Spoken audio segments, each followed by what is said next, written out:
Aeonchix here, bringing you another Gamecrux review. This one dealing with Rockstar San Diego's latest title, Red Dead Redemption, an epic western 6 years in the making, which is easily summarized on message boards as Grand Theft Auto with horses.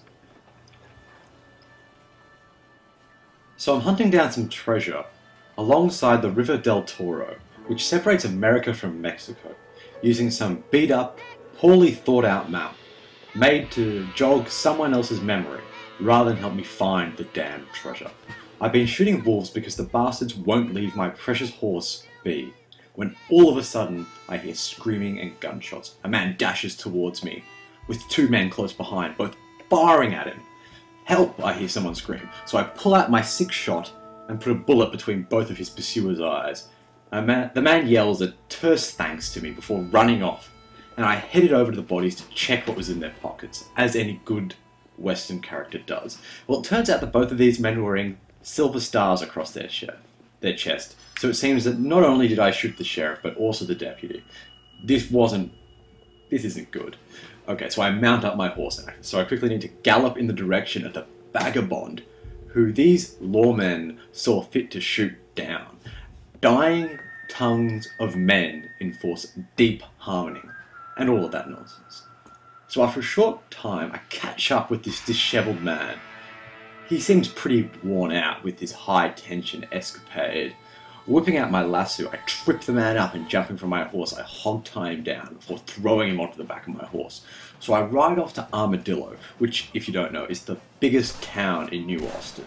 And I attempt to turn the bastard in to the police and convince people that he shot the lawman rather than myself. However, as I get into town, just as I'm pulling up to the sheriff's office, all of a sudden people start yelling and chasing me and shooting at me. Apparently, the people of Armadillo must have figured out what happened somehow. Someone must have seen it and run back to town and told them. So now I am on the run from a posse of 6 lawmen, riding at full speed away from the town along their newly laid out rail tracks. The lawmen eventually give up the chase, and I am left in the middle of nowhere, by the railroad, with a bounty on my head and no way to pay it off.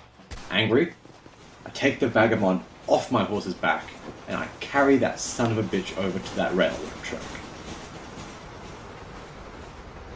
Red Dead Redemption, like many of its open-world compatriots, is at its strongest when you're living these emergent stories. While little narratives like this won't merely fall into your lap while playing, with just a bit of role-playing and going into the game with the right attitude, these sort of things will happen all the time.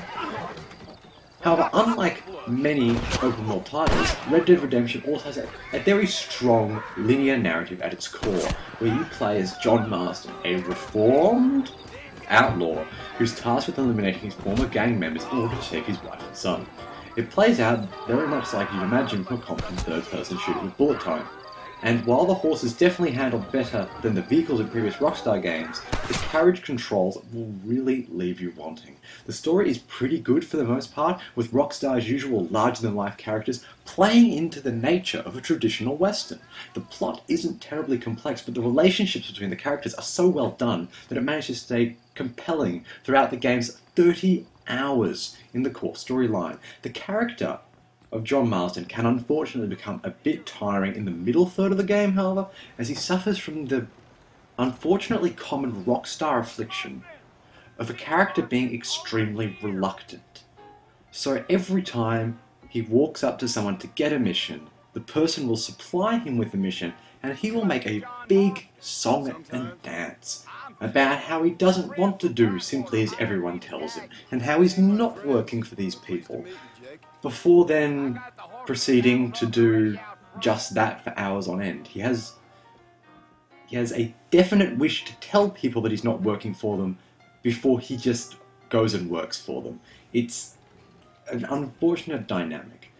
Making a character who's reluctant to engage with sort of the weirdness of video game motivations, where characters just do whatever they're told, is really, it's something that's important to do if we're ever going to transcend this trend. However, Rockstar need to find some way to reflect this in the gameplay, because it is no good just to have the character in every cutscene say, well, I'm not doing your work, and then proceed to do just their work. It's just ludonarrative dissonance. While there are a wealth of emergent situations in the game, it's frustrating how often most of these come about.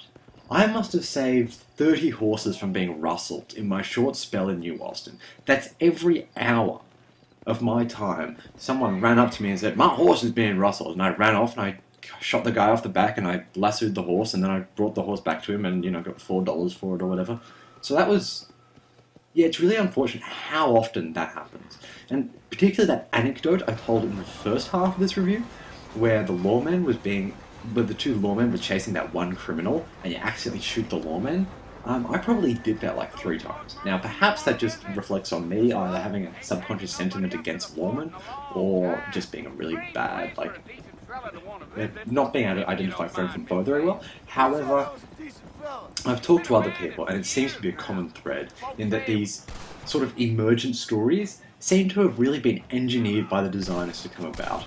Unlike, say, in the game like Far Cry 2, where anything emergent really does feel very unique, in Red Dead Redemption, you get the feeling that you were just made to feel like the designers were designing it so that it would feel like it was unique. However, because they designed it, it sort of doesn't anyway, because it just happens so often if you play through the whole 30 hours. Yeah, the whole scene becomes a bit ridiculous when you've done it 2 or 3 times. Although, the first time I did it, it was, really poignant. It was pretty awesome. As I've said, though, Red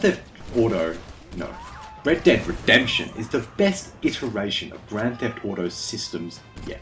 It presents a believable and interesting world with the most gameplay systems yet in a Rockstar game, and a strong narrative which, unusually for video games, ends very strongly rather than trailing off into stupidity. I cannot wait to see San Diego's next title. For much deeper and better thought out analysis of Red Dead Redemption, send your web browser over to Gamecrux.com, where I've got a full review up there. Enjoy your day. It's so confusing, Father. Sometimes I find it impossible to make the distinction between a loving act and a hateful one. I mean, they often seem to be the same thing. Yes, Jenny, it is confusing. But you only have to ask me if you need help. Indeed. Well, here we are, Mrs. Bush. Armadillo.